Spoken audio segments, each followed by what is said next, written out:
দুর্গাপূজার সঙ্গে সাঁওতাল জাতির দাঁসাই নৃত্যের কোনো পৌরাণিক বা ধর্মগত কোনো এর সামঞ্জস্যতা নেই।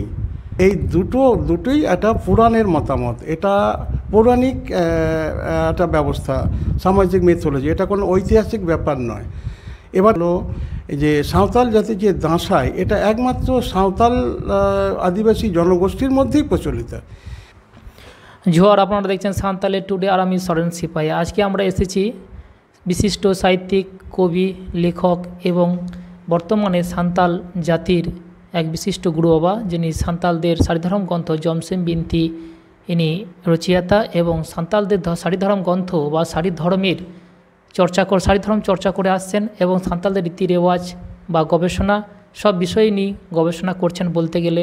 ইনি অনেক পুঁথিও সমাজের জন্য তুলে ধরেছেন এবং আমরা দেখেছি সারিধর্ম গ্রন্থ জমসিম বিনতির ইতিকথা বাংলায় সবেমাত্র আমরা দেখেছি, বাংলা ভাষাভাষী মানুষের জন্যও তুলে ধরেছেন।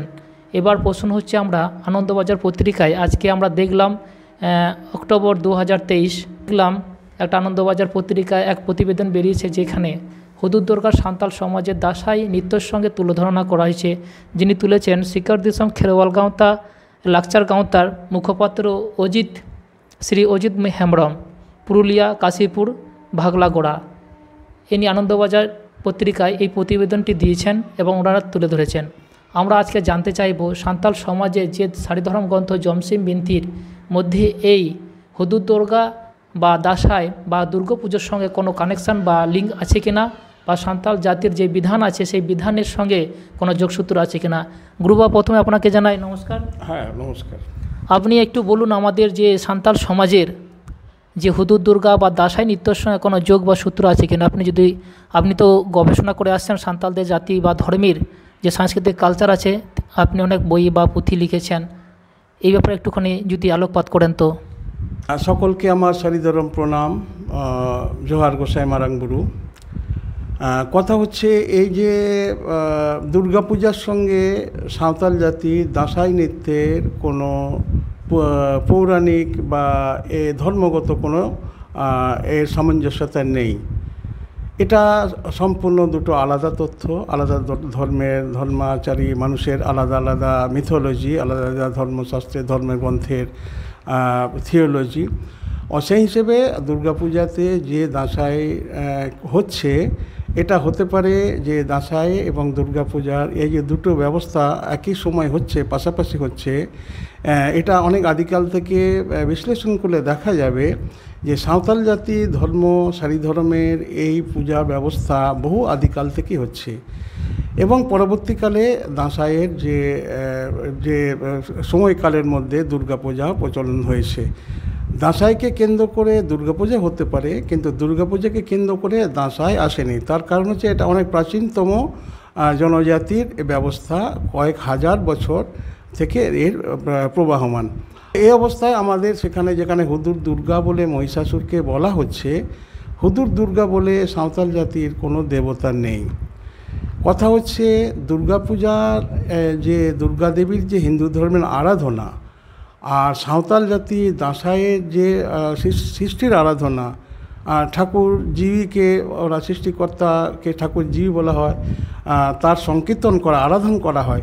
এই দুটোই একটা পুরাণের মতামত, এটা পৌরাণিক একটা ব্যবস্থা, সামাজিক মিথোলজি, এটা কোনো ঐতিহাসিক ব্যাপার নয়। এবার এই যে পুরাণগত ব্যাপারকে যদি একটা ঐতিহাসিক ঘটনা ধরে নিয়ে দুটো সম্প্রদায়ের মধ্যে আমরা একটা কনফ্লিক্ট, একটা বিদ্বেষ বা একটা বৈরিতা যদি সৃষ্টি করা হয়, তাহলে এই মানুষের মধ্যে মানবিক মূল্যবোধ, ধর্মীয় আচারের মধ্যে একটা সংঘাত ঘটবে। মূলত যেটা হচ্ছে সেটা হলো যে সাঁওতাল জাতির যে দাঁসাই, এটা একমাত্র সাঁওতাল আদিবাসী জনগোষ্ঠীর মধ্যেই প্রচলিত। অসুর বলে যে জনজাতি রয়েছে তারা এই সম্পৃক্ত এই দাঁসাই নৃত্যের সঙ্গে, দাঁসাই পরবের সঙ্গে বা দাঁসাই যে পৌরাণিক এই যে রীতি রেওয়াজের সঙ্গে তারা যুক্ত নয়। তারা এটা আলোচনাও করেন না, তাদের সে নৃত্যও নেই। এই নৃত্যটা নিতান্তই সাঁওতাল জাতির একটা ধর্মীয় ব্যাপার। কীভাবে ব্যাপার হয়েছে, মিথোলজিটা কী বলছে, আমাদের এই সাঁওতাল জাতির ধর্মকে জানতে গেলে, দাঁসাইকে জানতে গেলে সাঁওতাল জাতির ধর্মগ্রন্থ যমসিম বিনতিকে জানতে হবে। যমসিম বিনতির মধ্যে সাঁওতাল জাতির যত পূজা পাঠ, সামাজিক ব্যবস্থা, আচার অনুষ্ঠান, ধর্মীয় আচার সমস্ত এই যমসিম বিনতি থেকে এসেছে। এরম একটা হয় না যে হিন্দু ধর্মের কোনো আচার পুরাণ বা গীতা ছাড়া এখানে এসেছে, আসেনি।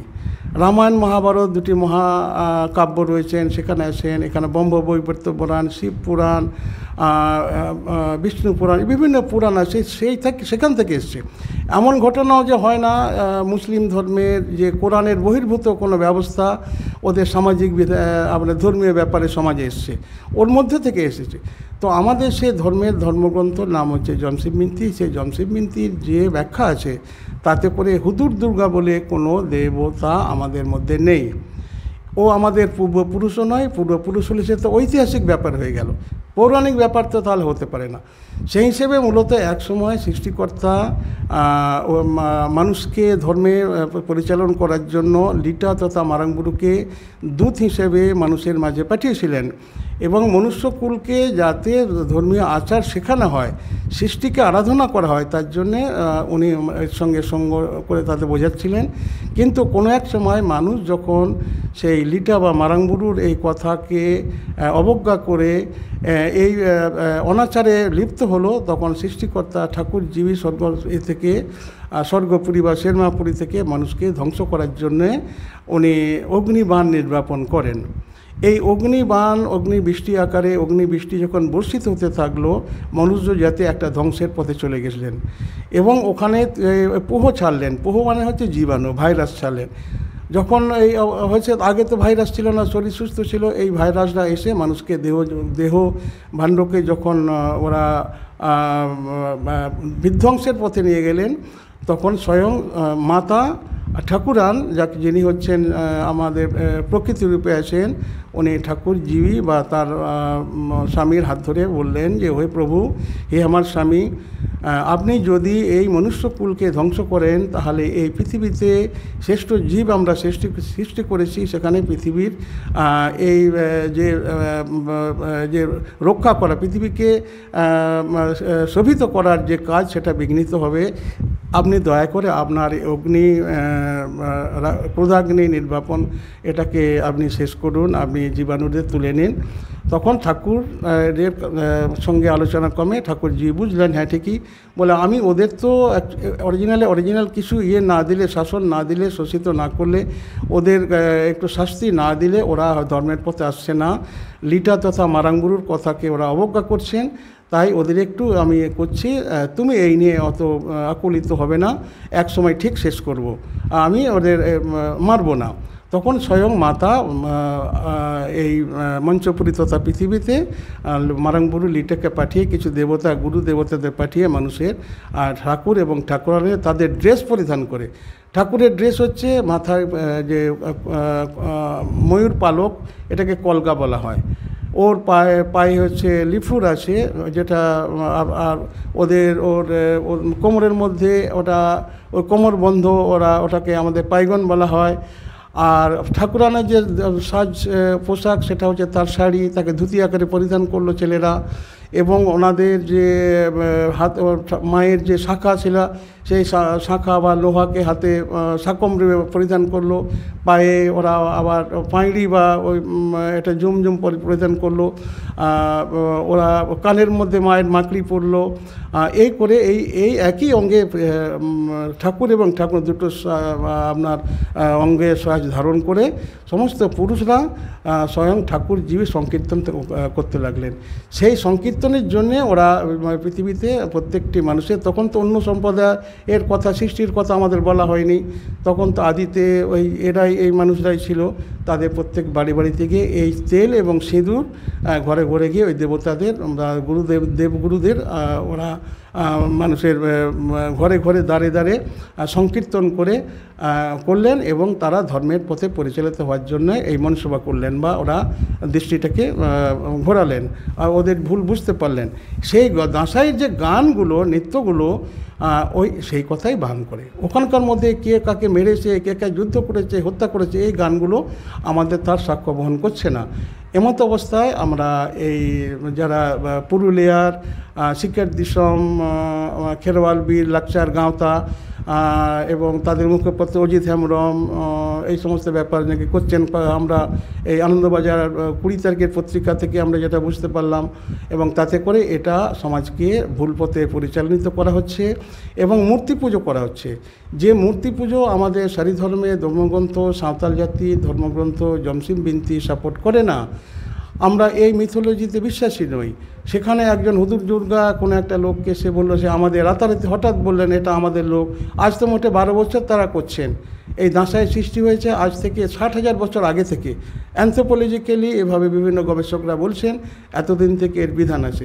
কাজেই যে পুরুলিয়ার জেলাতে যে আমাদের ওখানকার আদিভূম, শিকারভূম, ওখানে আমাদের এই বিনতির মধ্যে কথা আছে, সেখানকার মানুষরা মূর্তি পূজা হঠাৎ চলে এলেন এবং অন্যদের সঙ্গে এটা একটা হিন্দু ধর্মের সংঘাত লাগানো হচ্ছে যে যাকে হত্যা করা হয়েছে সে আমাদের লোক, আর যে হত্যা করেছে তোমাদের লোক।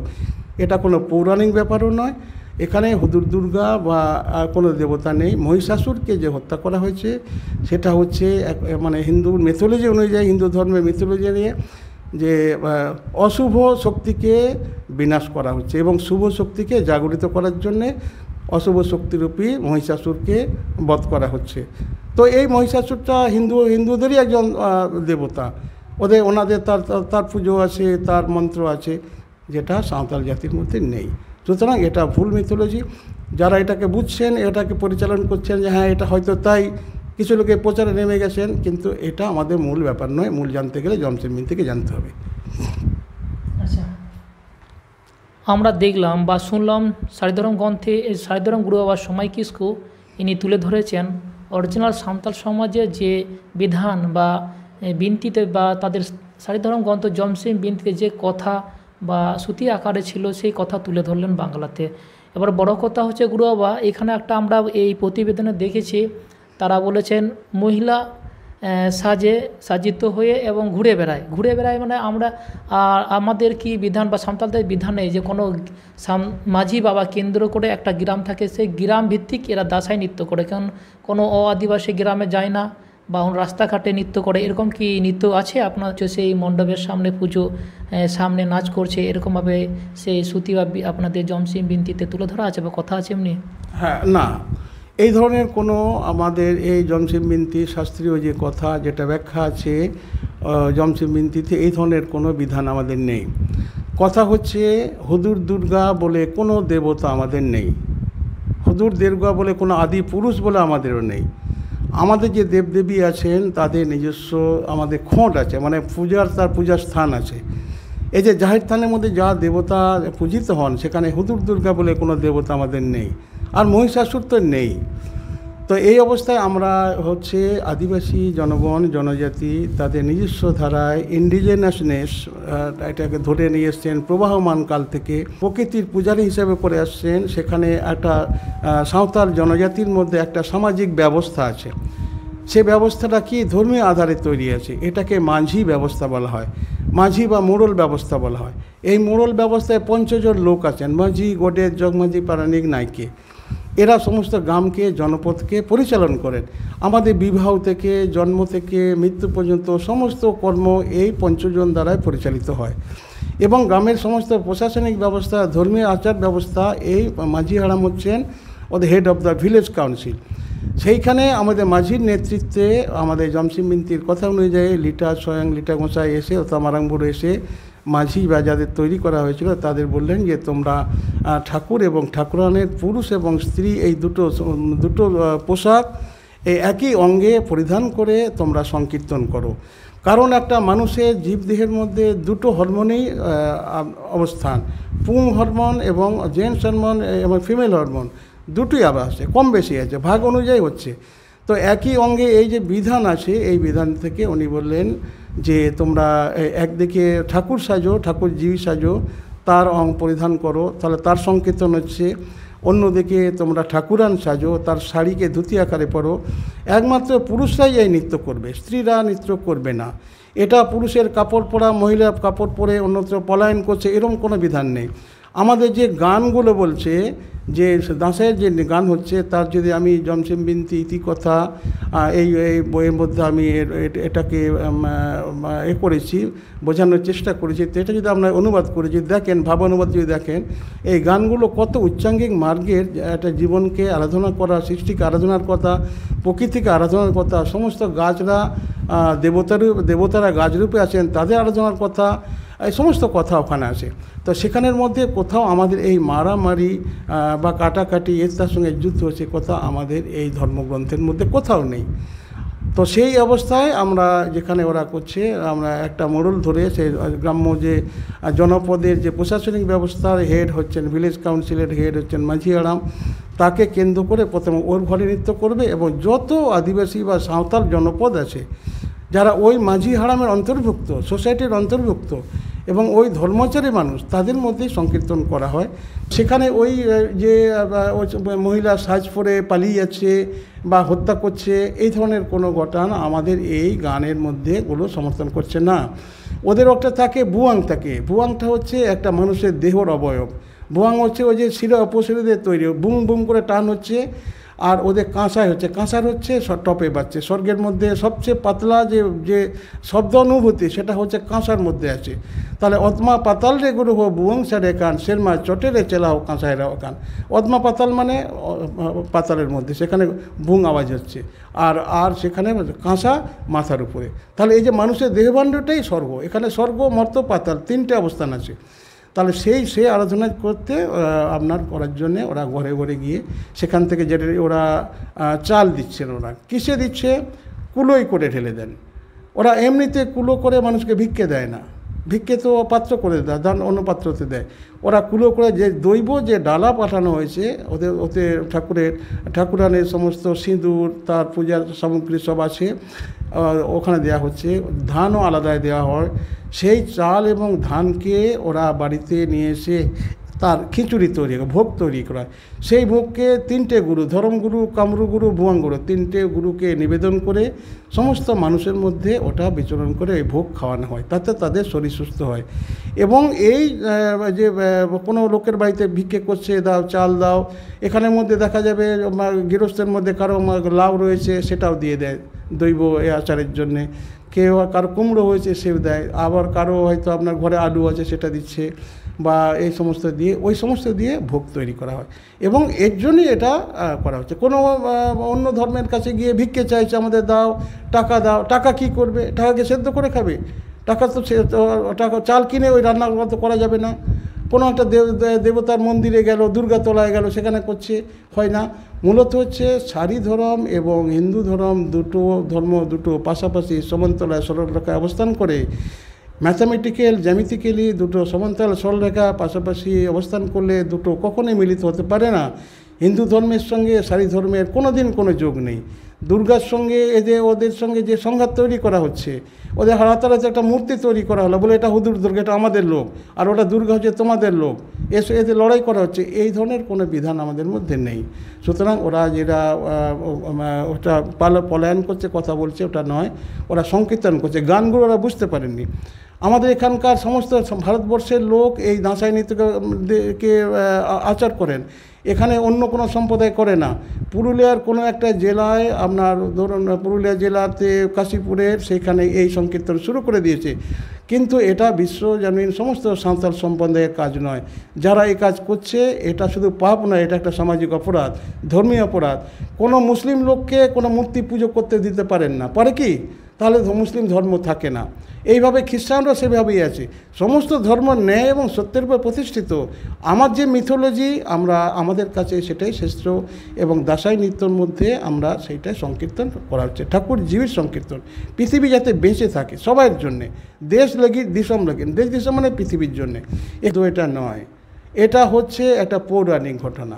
আর্য অনার্য হচ্ছে ঐতিহাসিক ঘটনা। ঐতিহাস এবং পৌরাণিক যদি আমরা এক করে ফেলি, তাহলে একজন সমস্যা তৈরি হয়ে যাবে। সুতরাং আমাদের এটা নিজস্ব মিথোলজি, সাঁওতাল জাতির অন্যতম উচ্চাঙ্গিক মার্গের কথা, যে গানগুলোকে ফলো করলেই আমরা পেয়ে যাব। এই প্রসঙ্গে আমি আরও একটা কথা বলে রাখি, সেটা হলো আমাদের যে সাঁওতাল জাতির নিজস্ব ওদের মাস আছে, মাসকে চাঁদও বলা হয়। চাঁদও মানে চন্দ্র মাস। আমাদের এই চাঁদ যেদিন থেকে সমস্ত পৃথিবীর সমস্ত ভারতবর্ষ কেন সমস্ত পৃথিবীর যে জ্যোতিষবিদরা জ্যোতিষশাস্ত্র অনুযায়ী যে ক্যালেন্ডার তৈরি করা হয়, সেই ক্যালেন্ডার ওই চন্দ্রকে ধরেই ধরা হয়, আমাদের সোজাসুজি করা হয় এবং এদের আমাদের চাঁদও বলা হয়। চাঁদো মানে মাস, যার জন্য আমাদের চাঁদো হচ্ছে আমাদের যে বৈশাখ মাসে যে আমাদের চাঁদো মাসের প্রথম তা নয়, আমাদের মাঘ মাস হচ্ছে প্রথম। তাহলে মাঘ চাঁদো, ফাগুন চাঁদো, চৈত, বৈশাখ, ঝেঁট, আষাঢ়, শান, ভাদর, দাঁসাই, সোহরাই, আঁঘাড়, পৌষ, এই পৌষ মাস আমাদের এসেছে। তাহলে দাঁসাই নামে আমাদের একটা মাসই আছে, এটা চাঁদও বলা হয়। এই দাঁসাইটা আপনার ধরুন এইটা কার্তিক মাসে হয়তো এই চলে এসেছে, কিন্তু আমাদের যতদিন চন্দ্র থাকবে ততদিন মাস থাকবে। তো সেই হিসেবে আমাদের সাঁওতাল জনজাতির তাদের নিজস্ব ধারা আছে। পয়লা মাঘ হচ্ছে এদের বছরের প্রথম দিন, পৌষ মাস হচ্ছে সংক্রান্তি, মকর সংক্রান্তি যেটা হয়, এবং ওইভাবে আমাদের যতগুলো মাস ততগুলো পরব আছে, ততগুলো আমাদের ওই ওই ওই পুজোর নামেই আমাদের ওই, যেমন আমাদের মাঘ মাসে মাঘসিম, ফাগুন মাসে আমাদের বাহা, চৈত্র মাসে আমাদের কোনো পুজো নেই, আমাদের কোনো শুভকর্ম নেই। বৈশাখ মাসে হচ্ছে আমাদের মরে মানে বাহার এক্সটেনশন। আবার জ্যৈষ্ঠী মাসে হচ্ছে আমাদের এরোসি, মানে বাদ চলে আসলেই মানে প্রকৃতিতে সিক্ত জল বৃষ্টি পড়লেই সেখানে কর্ষণ করা হয়, ওটা হচ্ছে ধান বোনা হয়, ওটা এরোসিম বোঙা। তারপর আষাঢ় মাসে ধানটা বড় হলো, ধানকে যখনই রোয়ার উপযোগী হলো বীজতলা থেকে তোলা, সেখানে আষাঢ়িয়ে বোঙা করা হয়। তারপরে গাছ বড় হলো, গুছি বড় হলো, ধান শস্য শ্যামল হলো, ওতে আপনার এদের শ্রাবণ মাসে যখন ধান নিড়ুতে নামছে তখন হারিয়েছি, মানে সবুজের জন্য হারিয়েছি বোঙা। আবার ভাদ্র মাসে আমাদের কোনো বোঙা নেই, আমাদের কোনো শুভ কাজ নেই, বিয়ে, আমাদের এই আপনার অন্নপ্রাশন কোনো কিছু নেই। আশ্বিন মাস বা এখানে যখন এই দাঁসাই পড়ছে, দাঁসাইয়ের মধ্যে এই যে ঠাকুর স্বয়ং আপনার ঠাকুরানের চনুম সিঁদুর বা ওদের সিঁদুর মঞ্চপুরীতে আনা হচ্ছে, তার সংকীর্তন হচ্ছে, তো তখন শুভ। আবার হচ্ছে আপনার সোহরাই, মানে আপনাদের যখন সোহরাই চাঁদ হয়, ওই অমাবস্যাতে হয়। কালী পুজো দেখে আমাদের সোহরাই হয় না, আমাদের সোহরাই দেখে কালী পুজো হলে হতে পারে, আমাদের দুর্গা পুজো দেখে দাঁসাই হয়নি, দাঁসাই দেখে দুর্গা পুজো হলে হতে পারে, কারণ সেই হিসেবে হতে পারে, কিন্তু আপনার ওদের দোল দেখে আমাদের বাহা হয় না, আমাদের বাহা যে মূল পর্বটা আমাদের আগে থেকেই হয়েছে। তো এইভাবে আমাদের এগুলো এক করে ফেললে হবে না, আমাদের নিজস্ব ধারায় আছে, এই কথাই বলছি। সকলকে প্রণাম জানাচ্ছি, ভালো থাকবেন। আমরা আজকে সারিধরম গুরু বাবা সময় কিস্কু, যিনি ধর্মীয় একটা সংগঠন, তারা নিজস্ব আছে ভারত জাকাত সারিধরম বাইশে গুরু বাবার কাছে আমরা এসেছিলাম। আমরা আনন্দবাজার পত্রিকা শুক্রবার 2023 20 অক্টোবর এই পত্রিকায় এক প্রতিবেদন বেরিয়েছিল, যার এই প্রতিবেদনে অনেক কথাগুলি আমাদের সাঁওতাল সমাজের দাসাই কথা তুলে ধরেছেন, এবং সেই দাসাই নিয়ে দাসাই নিয়ে কিছু কথা অপব্যাখ্যা হয়েছে মনে হলো, সেই নিয়ে আমরা তুলে ধরতে চেয়েছিলাম। এখানে আমরা দেখাচ্ছি, একটুখানি তুলে ধরতে চাইব ক্যামেরার সামনে। এটা হচ্ছে আনন্দবাজার পত্রিকা 20 অক্টোবর 2023 শুক্রবার। আপনারা দেখছেন, এখান থেকে আমরা কিছু কথা যে সাঁওতাল সমাজের যে দাসাইটি এই অপব্যাখ্যা কিছু জায়গায় হয়েছে, সেই কথা আমরা তুলে ধরতে চেয়েছি। যেখানে আমাদের ভারত জাকাত সারিধরম বাইশে গুরু বাবার সময় কিস্কুর সঙ্গে আমরা কথা বলেছি এবং উনি সুন্দর ব্যাখ্যা দিয়েছেন।